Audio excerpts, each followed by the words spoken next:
3 words, 8 letters. Most of us would rather bluff our way through a conversation than say them out loud. I don't know. That phrase feels like a confession, like admitting you weren't paying attention or that you don't belong at the table. But that feeling is a liar. Here's the truth. The people who've earned real, lasting respect know something that takes most of us years to learn. Admitting ignorance is one of the most honest, intelligent things you can do. This isn't about low confidence. It's about accuracy. When you pretend to know something you don't, you're being dishonest with others and with yourself. And that habit costs more over time than you'd think. We've all bluffed. Someone asks a question in a meeting, at dinner, in a group conversation. You don't really know the answer. Silence feels uncomfortable.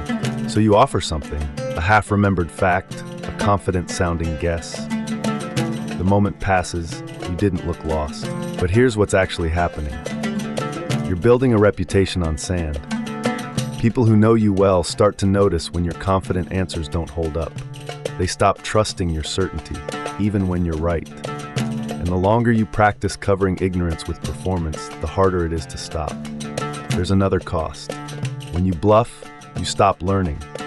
You've closed the door on finding out the real answer because you've already performed having it.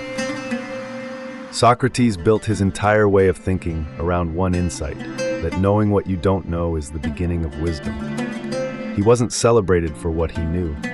He was celebrated for the quality of his questions, for his willingness to challenge assumed knowledge, including his own. Epictetus, the Stoic philosopher born into slavery who became one of the ancient world's most respected thinkers, said the first step toward thinking clearly is recognizing that you've been fooled, especially by yourself. Marcus Aurelius, writing privately in his journals, filled page after page with self-correction and honest doubt. He was arguably the most powerful man in the world at the time. Power didn't make him certain, it made him more careful. That's the long game.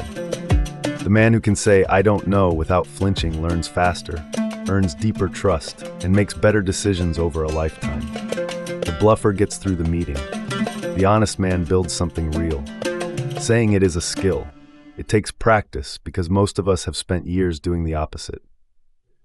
So here's where to start. Pick one area this week where you've been performing more certainty than you actually have. Say the words out loud, even just to yourself. I don't actually know. Then get curious about what the real answer might be.